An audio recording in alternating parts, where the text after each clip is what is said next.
माइज़ा साहिबा से बात हो रही थी कि क्या वजूहात हैं कि पाकिस्तान पीपल्स पार्टी ये कह रही है कि जी एक्सटेंशन है नून लीग की हुकूमत की, लेकिन उस तरह को जवाब नहीं मिला।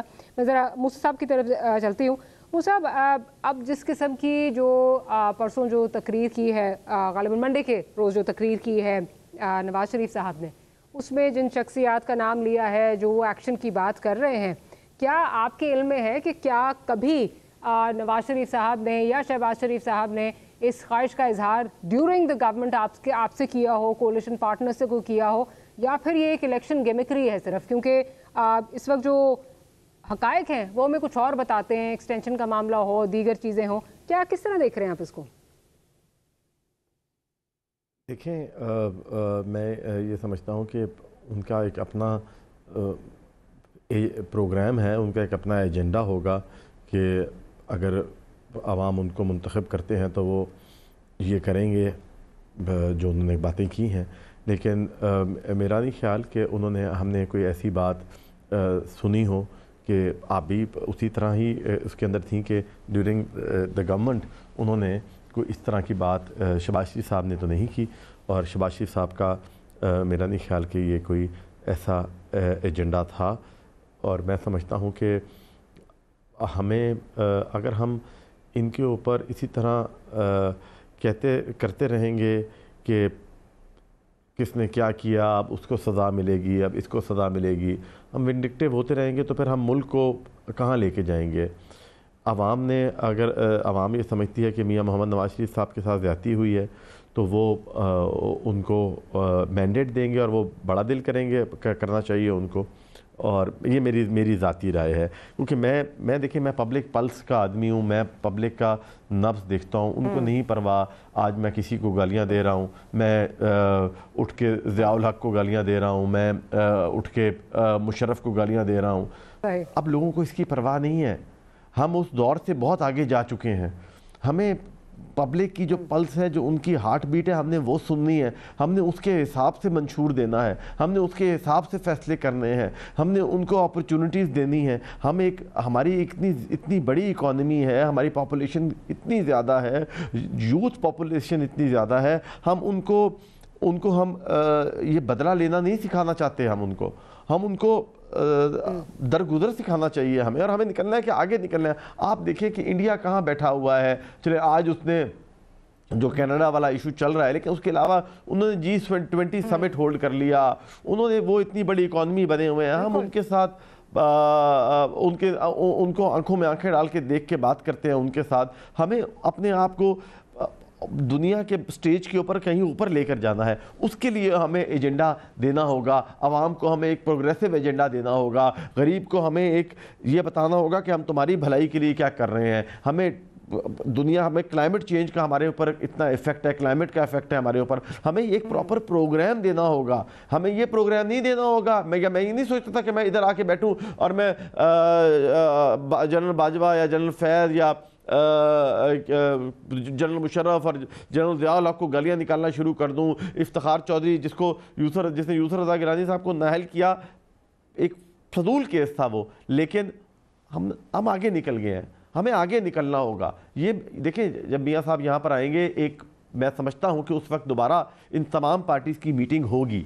मैं ये समझता हूँ, क्योंकि हम सब वो लोग हैं जो इस मुल्क, हम सब वो पार्टीज़ हैं जो पॉलिटिकल लोग हैं, हम पॉलिटिकल पार्टीज़ हैं। हमें इलेक्शंस के एक फ्रेमवर्क तो तय कर लेना है कि हमने मैदान में एक दूसरे के मुखालिफ लड़ना है, लेकिन हमें रूल ऑफ द गेम तो तय करना होगा कि रूल ऑफ द गेम क्या होगा। हमें अखलाकियात से नहीं गिरना चाहिए, हमें आगे निकलना है, हमने किस तरीके से बात करनी है, हमने इस मुल्क को क्या प्रोग्राम देना है।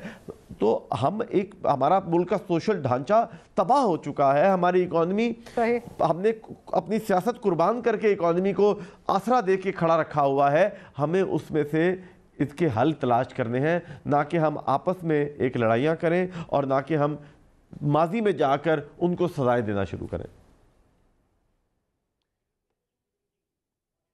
अच्छा, मैं ज़रा अज़ साहब के पास जाने से पहले माइज़ा की तरफ चली जाऊँ।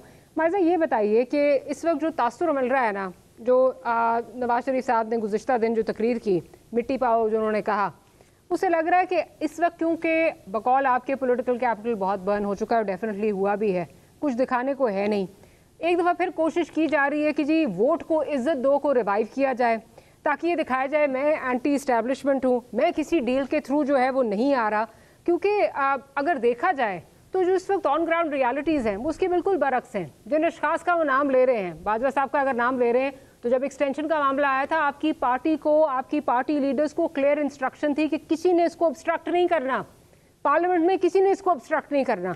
उसके बाद अगर बात की जाए कि अगर आप समझते हैं बकौल नवाज शरीफ साहब के, अगर ये अशखास जो हैं ये गिल्टी हैं, तो 15-16 महीने आप लोग जो है वो हुकूमत में थे, उस वक्त आप इनके लिए कुछ करते। आपके पास नवंबर में वो गए, आप लोग अप्रैल में आए, इतना टाइम था, कुछ कर सकते थे अगर आप करना चाहते हैं। बकौल आपके अगर वो गिल्टी हैं तो you could have done something. इस वक्त सिर्फ ये इलेक्शन गिमिकरी लग रही है। देखिए मारिया, जो चीज़ें एक मुंतखब वज़ीर आज़म के साथ हुई वो तो नहीं भुलाई जा सकती। अगर एक मुंतखब वज़ीर आज़म को कारों ने जो है वो निकाला थ्रू फॉल्स झूठे करप्शन के चार्जेस पे, और फिर उन अदालतों ने जो है वो उनको झूठे करप्शन केसेस उनकी वर्डिक्ट्स दे के उनको जो है उनकी टर्म पूरी नहीं करने दी, तो इसमें जो है वो मुल्क का नुकसान हुआ ना। तो जब मुल्क का नुकसान होता है तो उन लोगों का नाम तो मेंशन करना चाहिए ना, चाहे उनको सजा हो या ना हो, या दे सकते हो या ना दे सकते हो। मेरा पॉइंट ये है कि हम ये आप 16 महीने भूले रहे। वैसे एक मिनट, हिस्ट्री गवाह है कि अगर लेट मी कंप्लीट, अगर हम उन लोगों का नाम ना लेते तो कहा जाता कि मियां नवाज शरीफ साहब डर गए हैं। मियां नवाज शरीफ डरने वाले नहीं हैं, वो अपने अल्फाज पे डटे हुए हैं। ये बात बिल्कुल नहीं है कि हमारे पास जो चैलेंजेस हैं हम उनको फेस करने के लिए तैयार नहीं हैं। हम तैयार हैं, हम इस बात को भी फेस करने के लिए तैयार हैं कि अवाम जो है वो बड़ी मुश्किलों से गुजर रही है और उनको ऐसा लीडर चाहिए जो डिलीवर कर सके जो आने वाला है। और मैं ये भी समझती हूँ कि मियां नवाज शरीफ साहब जो है इस मुल्क के लिए इम्पॉर्टेंट हैं, उनको इस मुल्क को ज़रूरत है मियां नवाज शरीफ साहब जैसे लीडर की। दूसरी बात मैं ये करना चाहूँगी कि अभी मेरे भाई आपने मुझे कहा पीपल्स पार्टी को लेवल प्लेइंग फील्ड नहीं मिल रही।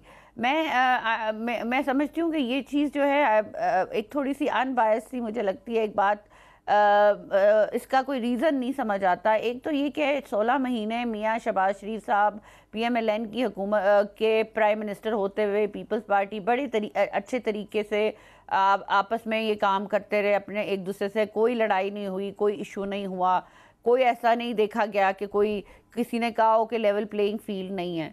दूसरा मैं ये कहना चाहूँगी कि अगर पीपल्स पार्टी इलेक्शन मोड में है और वो हमें अपना एक सियासी हरीफ समझती है, तो अगर वो तनकीद का निशाना PMLN को बनाती है तो मैं क्या समझती हूँ ये बड़ी अच्छी बात है कि वो समझते हैं कि हम उनके सियासी हरीफ हैं पंजाब में और दूसरे एरियाज़ में।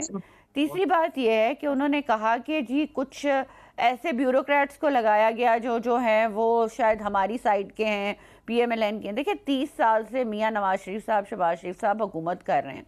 ये ब्यूरोक्रेट्स जो हैं उनके नीचे काम करते रहे, अब वो रिटायर कर गए हैं, उनका तो ताल्लुक PMLN से नहीं है। अगर someone is working under you तो इसका मतलब बिल्कुल नहीं है कि कोई आपकी पार्टी से मुंसलिक हो जाता है।